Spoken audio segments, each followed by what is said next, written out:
Hello बच्चों, let's read this question. If the sum of first n terms of an AP is cn square, then the sum of squares of these n terms is. तो यहाँ पे मैं sum of squares of these n terms बताना है. Start कर लेते हैं हम की कॉन्सेप्ट से. तो देखो की कॉन्सेप्ट क्या हो जाएगा. हम जानते हैं कि sum of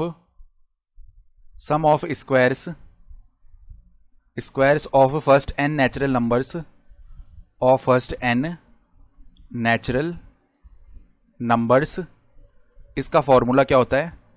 n मल्टीप्लाई में n प्लस वन मल्टीप्लाई में 2n plus one whole upon में 6, और इसके साथ ही sum of first n natural numbers, sum of first n natural numbers, ये किसके इक्वल आता है. n मल्टीप्लाई में n प्लस वन अपॉन में 2. साथ ही साथ जो nth टर्म यानी tn है उसका फॉर्मूला क्या होता है. फर्स्ट n टर्म्स का सम यानी कि Sn माइनस में first n minus one terms का सम यानी Sn माइनस वन. ठीक है, तो हमें बताया हुआ है sum of first n terms यानी कि Sn हमें दिया हुआ है किसके इक्वल, Cn स्क्वायर के इक्वल. तो अगर हमें यहां से Tn निकालना है तो Tn क्या आएगा, Sn माइनस में Sn माइनस वन. तो Sn का वैल्यू तो है Cn स्क्वायर, माइनस में Sn माइनस वन लिखेंगे तो n को n माइनस वन से रिप्लेस कर देंगे तो Cn माइनस वन का होल स्क्वायर. इनमें से c कॉमन कर लिया, n स्क्वायर माइनस ये होल स्क्वायर ओपन करेंगे तो n स्क्वायर माइनस वन और प्लस का 2n बन जाएगा. n square minus n square 0 हो गया, यानी ये c मल्टीप्लाई में कितना बच गया है, c मल्टीप्लाई में ये हो गया 2n माइनस वन. तो हमें चाहिए sum of squares of these n terms. तो ये तो nth टर्म आया है, अगर हम nth टर्म का स्क्वायर कर ले यानी tn स्क्वायर, तो ये किसके इक्वल आएगा, देखो c स्क्वायर मल्टीप्लाई में 2n माइनस वन का होल स्क्वायर. तो देखो c स्क्वायर और 2n माइनस वन का होल स्क्वायर ओपन करते हैं तो 4n स्क्वायर प्लस में 1 और माइनस में 4n, ये आने वाला है ना. ठीक है, तो हमें क्या चाहिए, सिग्मा tn स्क्वायर, इसका वैल्यू चाहिए. तो सिग्मा यहाँ पे देखो tn स्क्वायर का वैल्यू उठा के रखते हैं तो c square 4n square minus 4n plus में 1. तो यहाँ पे देखो c स्क्वायर तो बाहर चला गया, और पहले देखो अंदर ब्रैकेट के अंदर सिग्मा 4 बाहर ले लेते हैं तो sigma n square, then minus 4 बाहर ले लिया सिग्मा n, और प्लस में 1 कितने टाइम्स, यहाँ पे 1 n टाइम्स यहाँ पे आया तो यानी कि n बन जाएगा ये.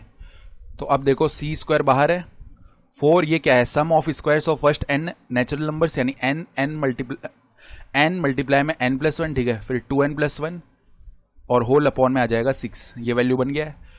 और माइनस में 4, ये sum of first n natural numbers यानी n मल्टीप्लाई में n प्लस वन अपॉन में 2 है, और प्लस में इधर आ जाएगा n हमारे पास. यानी सिग्मा tn स्क्वायर का जो वैल्यू है वो किसके इक्वल आ रहा है, फाइनली देख लो, c स्क्वायर इधर अंदर देखो, अब 2 से डिवाइड करेंगे 2 टाइम्स और ये 3 टाइम्स.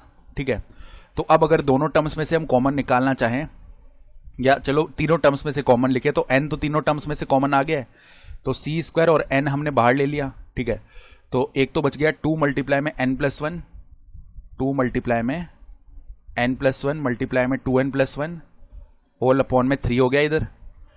ठीक है, माइनस इधर 2 डिवाइड कर देगा 4 को 2 टाइम्स, तो माइनस 2 मल्टीप्लाई में n प्लस वन बच गया केवल, और प्लस का 1 ये रह जाएगा. ठीक है, तो अब देखो इसको भी सिंप्लीफाई करते हैं, nc स्क्वायर अंदर हम एलसीएम ले लेते हैं, एलसीएम 3 आएगा, तो 2 मल्टीप्लाई में n प्लस वन मल्टीप्लाई में 2n प्लस वन माइनस इधर 6n प्लस वन आ जाएगा, और प्लस का आ जाएगा 3.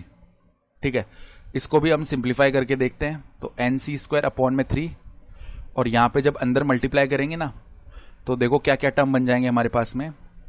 एक तो देखो यहाँ पे हम क्या कर सकते हैं, जैसे हमने n प्लस वन कॉमन कर लिया पहले दो टर्म्स में से, तो 4n प्लस में 2 और माइनस का क्या आएगा 6, ये बनने वाला है. ठीक है, प्लस का 3 है होल अपॉन में, देखो 3 तो हमने बाहर ले लिया. ठीक है, तो इसको ऐसे ही रहने देते हैं, ठीक बात है. और देखो क्या बन जाएगा, nc स्क्वायर अपॉन 3, यहाँ पे अब कितना बन गया n plus one as it is है, देन 4n और प्लस 2 माइनस 6 हो गया माइनस का 4, तो इसमें से 4 बाहर निकाल सकते हैं, और तो 4 हमने क्या कर लिया यहाँ पे बाहर ले लिया है. ठीक है, तो जैसे ही 4 बाहर लिया हमारे पास कितना बन जाएगा, n माइनस वन प्लस का 3, ये वैल्यू है. यानी कुल मिला के ये क्या बन रहा है, 4 मल्टीप्लाई में n प्लस वन मल्टीप्लाई में n माइनस वन प्लस में 3, इसके मल्टीप्लाई में nc स्क्वायर और अपॉन में 3, ये बन रहा है. तो देख लो यहाँ पे फर्दर इसको और कैसे लिखा जा सकता है. अगर हम देखें तो ये एन स्क्वायर माइनस वन बन जाएगा ना, क्योंकि ए प्लस बी मल्टीप्लाई में ए माइनस बी क्या होता है, ए स्क्वायर माइनस बी स्क्वायर।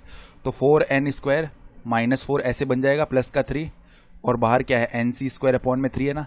तो इवेंचुअली बन गया 4n स्क्वायर माइनस 1 मल्टीप्लाई में एन सी स्क्वायर अपॉन में 3। तो 4n स्क्वायर माइनस 1 मल्टीप्लाई में एन सी स्क्वायर अपॉन 3। तो ऑप्शन सी जो है ना वो एकदम सही आ रहा है। ठीक है, I hope you understood this explanation. Best of luck.